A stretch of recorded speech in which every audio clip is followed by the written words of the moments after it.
What's up, guys, and welcome to the November flush draw module.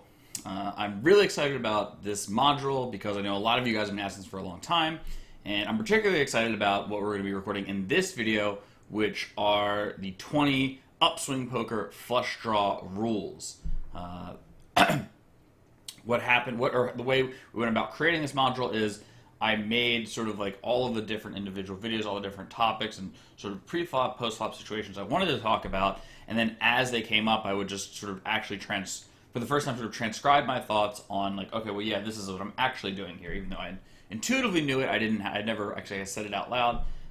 So I just sort of listed them all out. There's 20 of them, and this video we're going to go over all of them to give you sort of like a sneak preview or a glimpse, get you guys thinking about them sort of comprehensively, and then of course I would highly recommend going through each individual video and like sort of seeing the breakdown of what happened, what happened in each sort of pre-flop post-flop situation.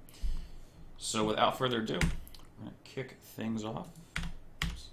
Okay, so rule number one: if your hand wasn't a flush draw, what would you do with it? The most, I guess, it's like when you have ace high or middle pair, most of the time you're checking. If you have a flush draw, oftentimes that will be the same, that'll be the case. And then as you sort of have these these lower hands, these high card hands that will lose a showdown and, don't really have a way to win the pot very easily, can't really face a bet, then all of a sudden makes more sense to bet. Sort of the same is true with flush draws.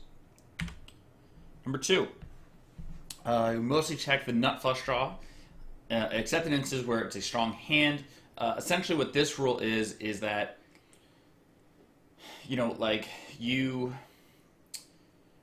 you're basically always going to check the nut flush draw because you're always going to check sort of like the bare ace-x hand, with the exception of when it's like a really big hand. Maybe you have two strong overs that you can make top pair with and feel really comfortable about value betting 3 times, or you have two overs and the straight draw, something like that. In those situations, you could potentially consider betting the flop as you're borderline sort of value betting. You're making them fold equity, and then you're getting there you'll be more comfortable to be barreling the turn, and you'll be getting there so often that your hand will oftentimes end up becoming a value bet.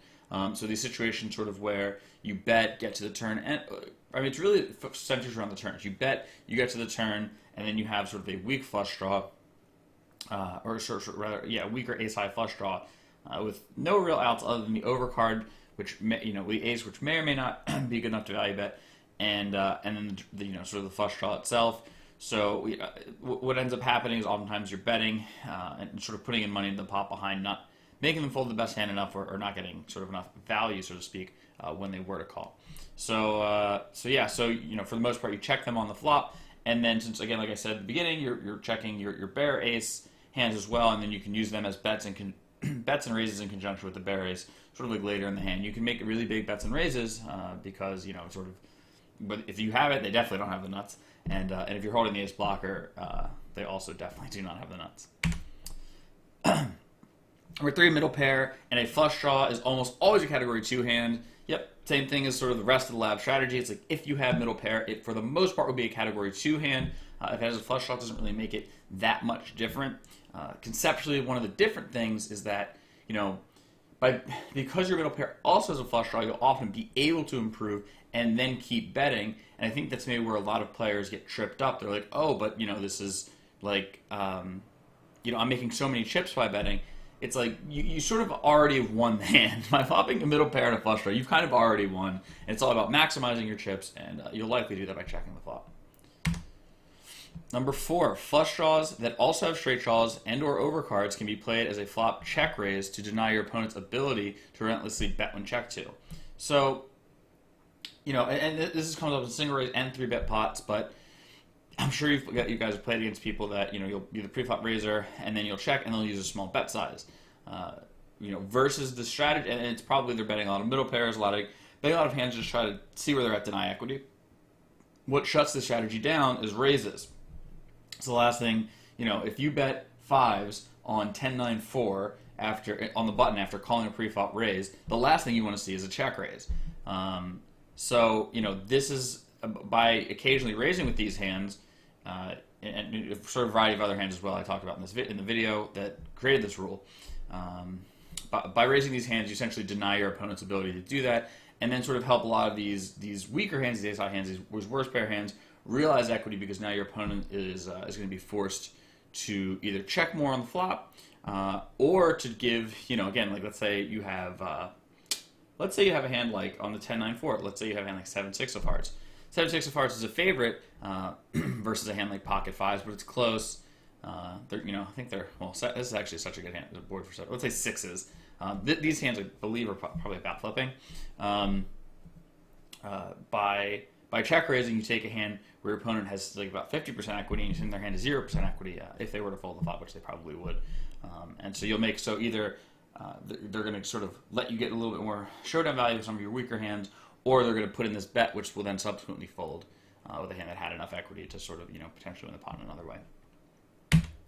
Number 5. In some instances, it makes sense to bet top pair with a medium kicker to exercise the optionality of improving and betting 3 times for value.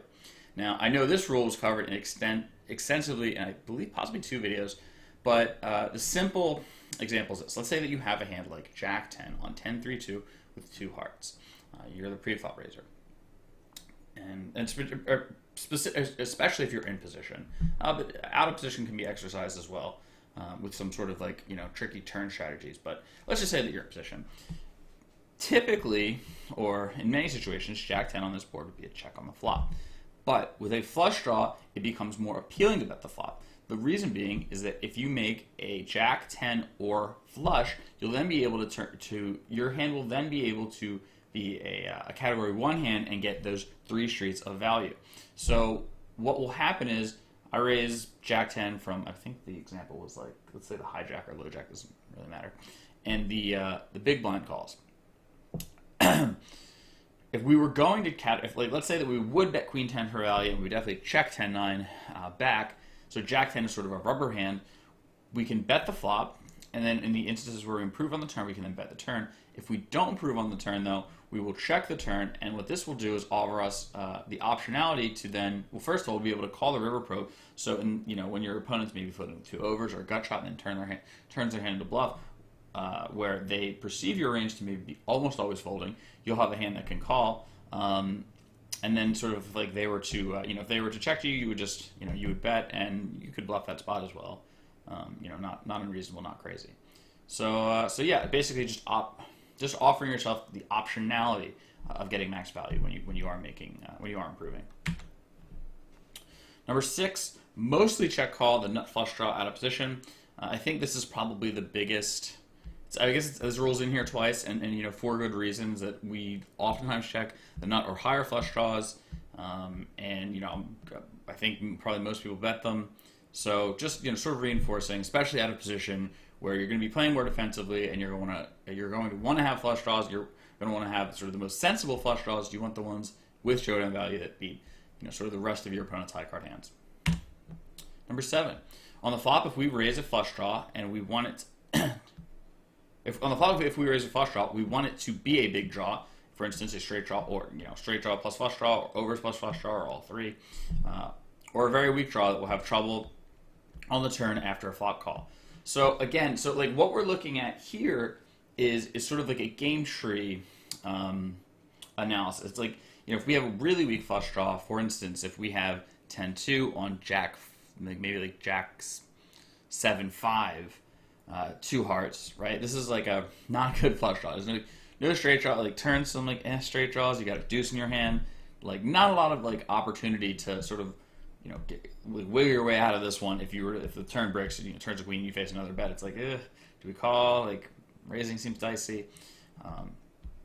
You could potentially go ahead and raise the flop with this hand, and then sort of couple it with into a range of much stronger hands, and then sort of then when you check raise, you can feel really comfortable betting the turn. You could do a lot of other really strong hands, and you're going to offer yourself a little bit of fold equity and diminish the value of position. Sort of as vice versa with that is, let's say the board 7-6-2, or even the Jack 7-5 example, and you have 9-8 of hearts. In this situation, you have so much equity. Your draw is so strong that if you face a flop call or a turn, if your opponent bets the turn twice, or excuse me, if you face if your opponent calls the flop or raises the flop, either way you're going to be in pretty good shape, because again your draw is so strong that it'll be able to kind of stand up to whatever aggression your opponent's going to sort of throw at you. And again, you're like sort of almost borderline value betting. And let's just say that I don't know, you have a hand like Ace Jack of Hearts on 7-6-2, 2 hearts, and your opponent tries to get too aggressive with a bad straight draw or worse flush draw. Again, they're like sort of trying to knock you off a hand that's never going anywhere and that has them like pretty dead to rights. So yeah, you sort of want to be on either end of the spectrum, which is, I guess it's almost like you're polarized. Yeah, basically you're polarized in your flush draw check raising range when raising, because again, if you look at sort of the game tree, it's like nothing bad really happens. If you get blown off with the 10-2 of hearts hand, you're like, okay, and then if they like come at your neck with the ace jack, you're like, let's go. Rule number 8, the same can be said on the turn. If we decide to use a flush draw as a turn check raise, we will pick the weakest ones. So yeah, same thing. It's like, let's say that the Jack 7-6 example. Let's say we only have 2 hands in our range which are flush draws. Let's say we have the ace high flush draw and like another 10 high flush draw, maybe a slightly stronger one like 10-6, and the turn is a 4 or queen, if it's a queen, whatever. And let's say that you think you're up against a strategy which is going to oftentimes bet the turn and then check down on the river, or it's a dynamic board where the river will often go check, not because because many rivers will shut your opponent's ability to value bet down. Again, you're going to pick the weaker flush draw, and then you're going to call with the stronger flush draw, because the stronger flush draw is going to have, like in the call situations, so especially on this Jack 7-5 sort of queen board, it's a spot where your opponent could have 9-8, the river could come a jack, and they'd be like, oh, throw in the towel, and then you sort of win with with ace high. Better example, 10-9, where you would lose with your 10-6, but you'll win with your ace high. So there's a bit of efficiency there. Also, you can obviously sort of improve your ace and call and even beat a value bet in some instances, whereas like improving to a 10 with a 10-6 example, not the case. Number 9, on the turn versus flop check, we generally want to probe the weakest flush draws, check call flush draws with a bit of showdown value, and check raise flush draws in the middle. Not all situations will have a flush draw in each range. So, I have an example for this. Okay, here we go. So, Poker Ranger. All right. So the example, even though we're kind of in the way here. So the example here is on a board of King 6-4, King of Hearts, 4 of Hearts, 6 is sort of like a different suit, and 3 have a different suit. Assume no backdoor, no double flush draw, and sort of in this situation, what's happened is I believe either the low jack or the middle position player, I think, so somebody has raised and we've called on the big blind. And what I've done is I've narrowed it down to all the hands which would have a flush draw, which wouldn't 3-bet pre-flop, which aren't a pair. So these are essentially like all of the hands that have a flush draw in this situation in our range. And the hands in green, as per usual, category 2. So as you see here, they're ace high nut flush draws, and pair of 3s, pair of 6s with a flush draw. So those hands just check call. Played, like again, almost as if they weren't a flush draw, with the exception of the ace highs. The ace highs might fold, but obviously, given this extra equity, you're never going to fold in a flush draw. All the hands in pink are, as per usual, going to be category 3, and we're just going to probe those out. And you'll see here, again, sort of just like all the weakest, basically Jack high and worse, and we also threw in Queen Deuce, as it's like on the weaker side, but could go either way. And what's interesting, though, is that, and we picked the situation where you'll have, obviously flush draws in all 3 ranges, but all of these orange, red, yellow hands, these the really weak nut flush draws, and all the sort of remaining queen high flush draws, they'll be played as check raises. Again, they have like a bit of showdown value versus a check, or rather, they're sort of these like middle hands, but likely not going to be quite strong enough to check call a bet. So since this is a board where we certainly could have a number of really strong hands to check raise, and your opponent's range to a certain extent will be capped. The sort of best hands that they were likely to have are 4-3, 6-3, King 3, 3s. But for the most part, you can expect a lot of weaker King X. Or even middle pair or bluffs, and you'll want to deny their ability to go for those thin value bets. So having a check raising range makes sense, and using these sort of middle flush draws, again, sort of comparatively to everything else, sort of makes the most sense. And then just to go back to, I guess, one point for number 9 is that again, so we picked a situation where like there are again the draws in each range. On there are like other boards where you're not going to have as much of a check raising range, or you'll almost never check raise, and in those spots you'll just bet the bottom segment of your flush draws and then check call the top segment, and yeah, for the most part it's mostly you just don't have the raising range, and then you just you won't raise any flush draws.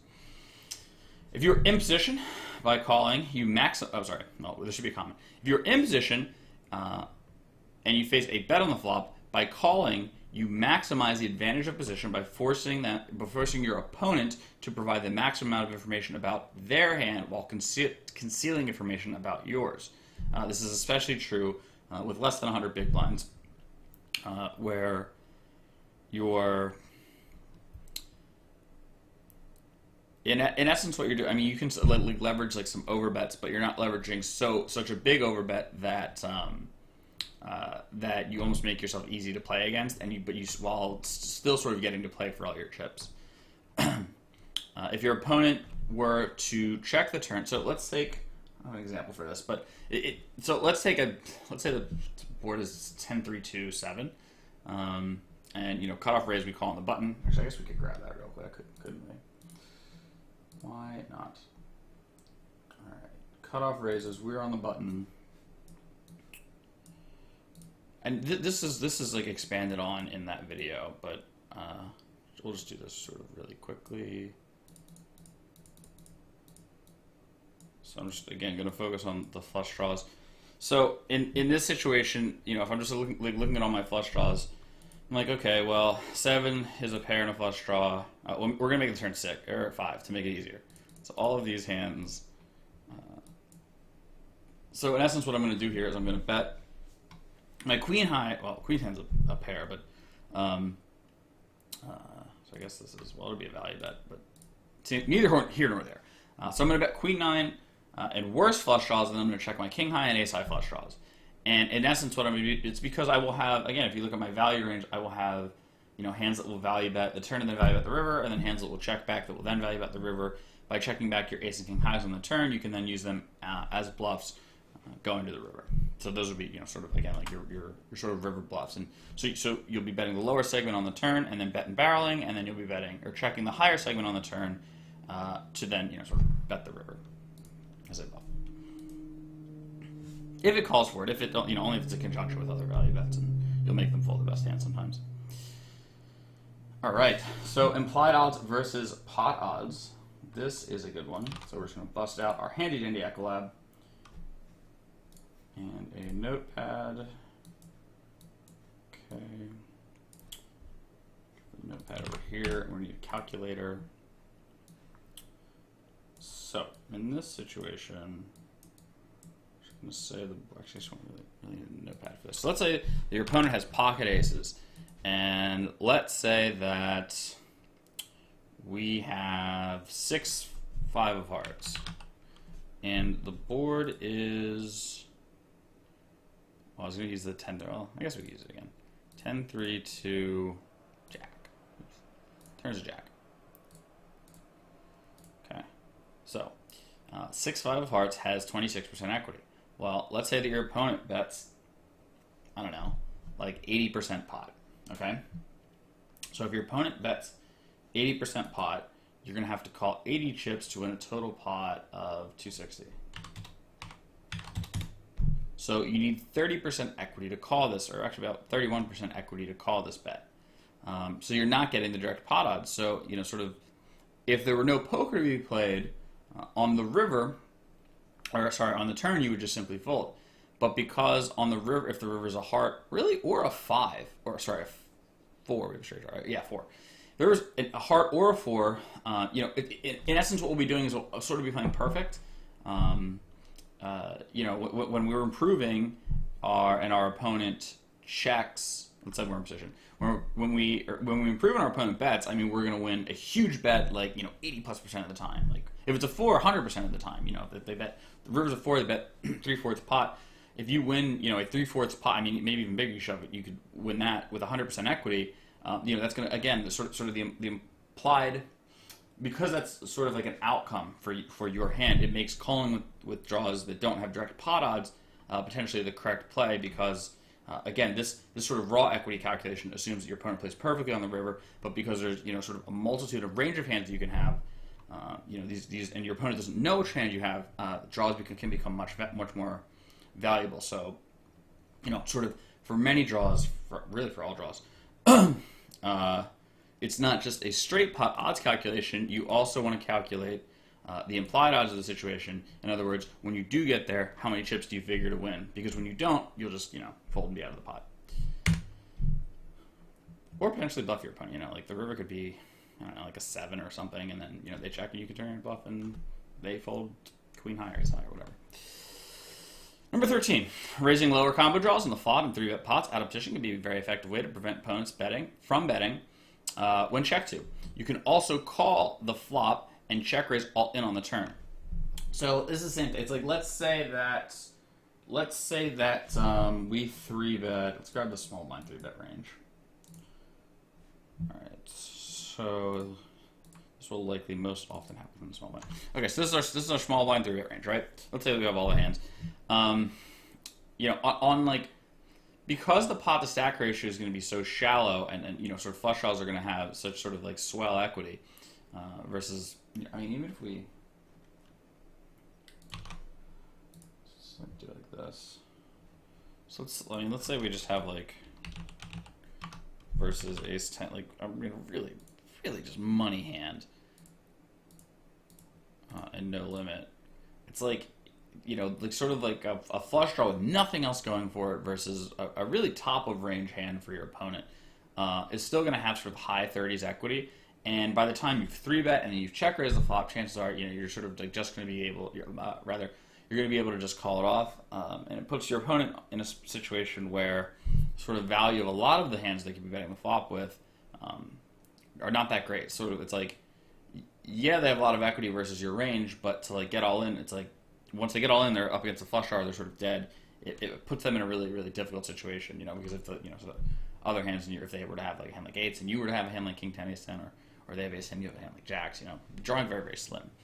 And this is again focused on sort of the worst situation that could possibly happen to us in our hand. In this situation, a lot of the time your opponent will have a worse hand and will fold, or you'll have more better equity. In other words, by check raising, by having a check raise range on the flop, your opponent tries to have these small c-bet strategies. You essentially deny them as same thing as the single raise spots out of position. By having the check raise strategy, you make it much less profitable to have the small bet strategy. So what it's going to be up to you to do is to figure out, where do you check raise? Do you check raise the flop or the turn? If your opponent's likely to fire one and then check back the turn, you're going to be more incentivized to check raise the flop. Whereas if your opponent is oftentimes going to bet twice to put all these ace high hands that might potentially check call the flop into a tough situation, then you might want to go for a turn check raise with really any hand. Almost never check raise the flop, and then always go for the turn check raise. They're going to do something like bet check down, a hand like pocket 4s, to deny their ability or effectiveness of making that play. All right, number 14. When you have the nut flush draw in a 3-bet pot, check back the flop unless it's a really big draw. Then, as per usual, consider a flop c-bet. So, again, we'll just grab, like a range. Let's say hijack opens, we 3-bet, and get rid of all these hands. Just focus on these nice nut flush draws, and we'll go with the. We will go with the. 10, like 10, 7, 2 or something, flush draw situation. It's like all of these overs plus flush draws you can consider betting. I do lean a little bit towards checking, just because it depends on the board. Like if it's a board where your opponent, like let's say it's 7, 6, 2, I'm a little bit more likely, I think, to bet the nut flush draw, as your opponent isn't calling with very many unpaired hands that have a piece of this board. Whereas on, sort of with 1 or 2 cards between like sort of a queen and a 9, there's your opponent's unpaired hands are making way more strong hands, and they're going to be sort of fighting for those pots way more. and you're almost like not, let's say you were to value bet a hand like Ace King of Hearts on 7-6-2. It's plausible that your opponent would call a hand like Ace Queen or Ace Jack, and you'd be getting value from some of those hands.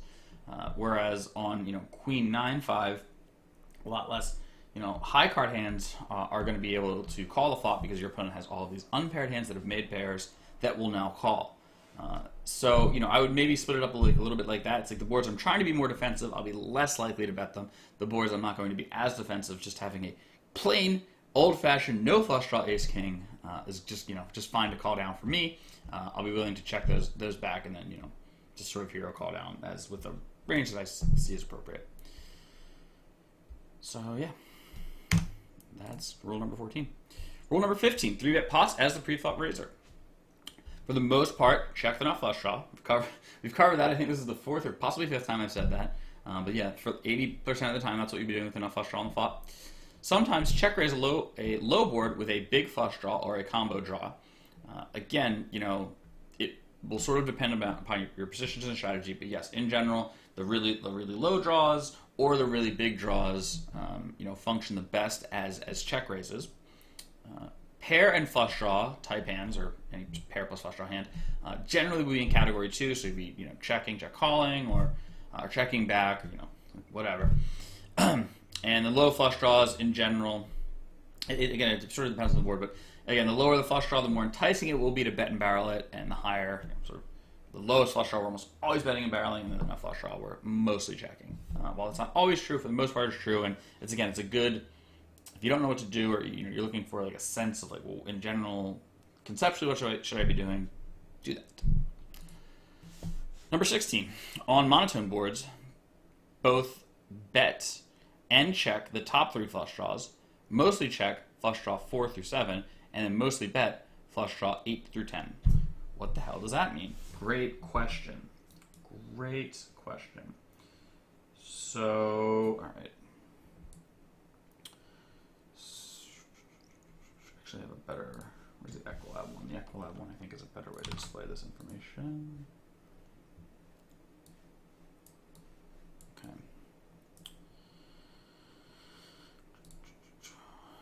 So, let's say that the board is Ace 9 2. Okay. So and how does that? Okay, cool. So the flop is Ace 9 2 of diamonds, right? So there are 13 diamonds in the deck. There are 10 diamonds left over. So what I want you guys to do is, it's the same thing as like if you're betting, the earlier you're betting, the more polarized you are. So with the top 3 flush draws, in this case King, Queen, and Jack, you should bet them sometimes, but you should also check them sometimes. The merits of betting is that, well, you'll make your opponent fold the best hand sometimes, or fold equity sometimes, and then you'll, sort of more importantly, when you are making those hands, you are getting value. You're sort of like putting yourself in a position to be able to bluff. But I think almost like most importantly is that like oftentimes the check caller will have the Jack, King, and Queen often, and by never having these in your bet range, you make it such that on all the diamond runouts, your range will have very, very little equity, as your opponent can turn a lot of middling hands into bluffs. As we go down the line here and we look at 10, 8, 7, and 6. Oh, the other thing about sort of like Jack plus is that chances are you're going to get 3 streets of value after betting these on the flop. So, they'll function well as category 1s. That said, it'll obviously depend on specifically the positions, and that'll sort of govern your behavior. But yeah, for the most part, if you have the 3rd nut flush, you can probably value bet 3 times. The same cannot be said about, and again, sort of general conceptual, 10, 8, 7, or 6. If you were to bet, the 10 through 6 high flush draw here, and you make your hand, it's like, can you get, the 10 can maybe get one more street, maybe, but like, I don't know really if the 8, 7, 6 can very often. It becomes sort of very dubious, very dicey. So these hands end up becoming sort of most sensibly played as checks. And then when looking at sort of 5, 4, 3, we know damn sure that these hands are not strong enough to bet and then get any more value, but they will have showdown value. So even though, let's say you bet the 3 of diamonds, the very worst diamond, your opponent will call this board with, 9x, ace-x with no diamond.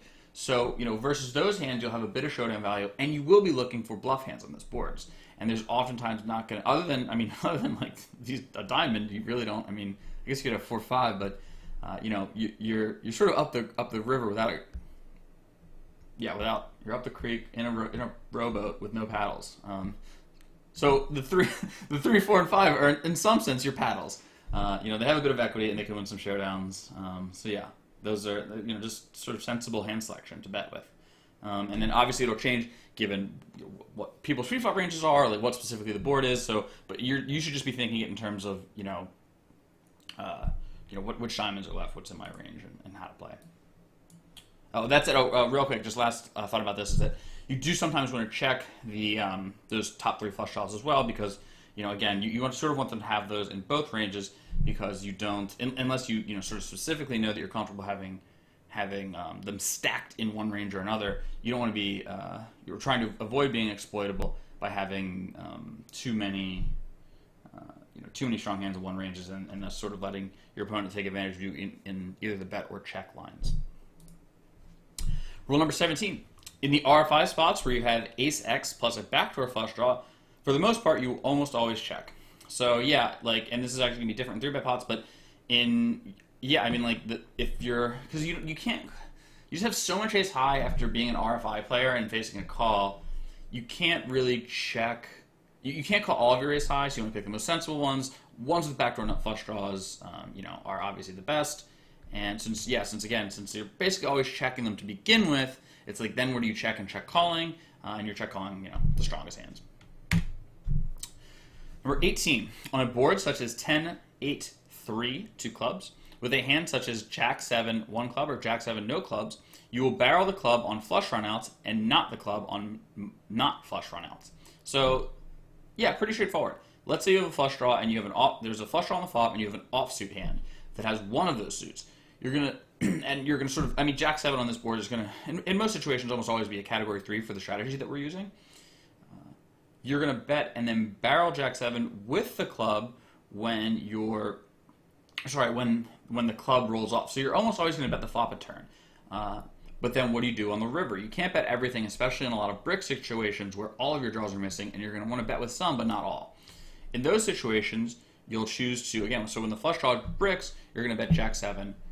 When the flush draw gets in, you're going to bet Jack 7 with the club, and then give up without the club, and sort of vice versa. If the board is to run off 2, 4, no clubs, you're going to bet Jack 7 no club, and sort of in hopes that, and not even really in hopes, sort of in practicality, that your opponent will have some flush draws and have call folded them. Number 19, on dry boards when you need weak hands to call, select the pivot plus backdoor flush draw. For instance, Queen 10 with 1 club on Jack 3, 2 clubs. So yeah, there's again, there are going to be a variety of situations where sort of, if you look at both players' ranges, like let's say that we called a 3-bet preflop on the button. Grab that range. Oops. Or actually, possibly even better, there's a better, let's say that we called in the big blind and the button raised first in. So, hard to say, roughly this could be potentially the button RFI range, right? And in terms of combos, especially offsuit combos, they're going to have a ton, and, sort of Jack 3, 2. Oops, why did I do that? Okay, so we're in the big blind. So we are going to have, let's say that we have all these green hands. We face a flop, so you bet on Jack 3, 2. We're not going to have a ton of, we'll have some Jacks. We got a lot of Jacks. We're not going to have a lot of 3s and 2s. We've got a couple straight draws, but we're going to be looking for some high card hands to be check calling the flop with.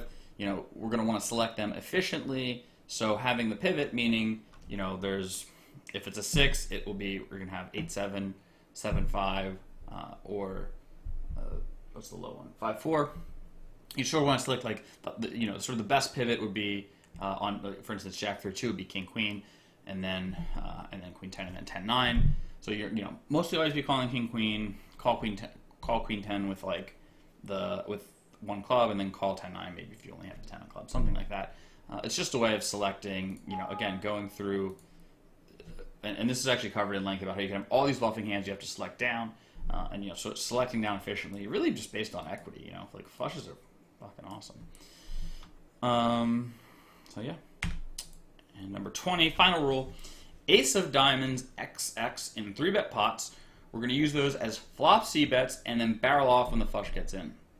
So again, this is covered in the video, but in general, what I want you guys to do to make it easy on yourselves, if you have a nut flush draw in a spot where you might bet and check some ace high hands in a given situation, you're going to want to bet the nut flush draw hands, the backdoor nut flush draw hands, and then if the flush gets in, barrel off of those hands, because when you have the ace of diamonds, you're going to have the card that's going to make it the most likely flush for your opponent to have in most situations will be the nut flush. By you having the ace of diamonds, you're going to make it far less likely your opponent has that hand, and be able to barrel off and make them sort of fold their equity, or just have the most overall profitable bluff, have the best hand selection for a bluff. And yeah, those are the rules. I hope you guys enjoyed them. I will be sure to upload a sort of master list of all the rules so that you guys can just download it if you want to just read through them and ignore me. And yeah, go through, make sure you go through all the videos, a lot of good stuff in there, a lot of flush draw stuff in there, but I also cover, sort of multitude of topics. What we did was we took Dan's database from Introduction to Being a Gangster, very kind to let us use it. I took those hands and I just went through them for, not so much what he was doing, but just so, like, situations. Like, we raise here, because he was obviously following our ranges. We raise here, and then this happens, and then there's a flop, like, how does this hand rank, and sort of this, that, and the other thing, and went through it in a bunch of different filtered ways to focus on specific spots. I think, listen, I've been getting these flush draw questions for months now. I think we've answered them. I think it's in the videos. So yeah, definitely check those out.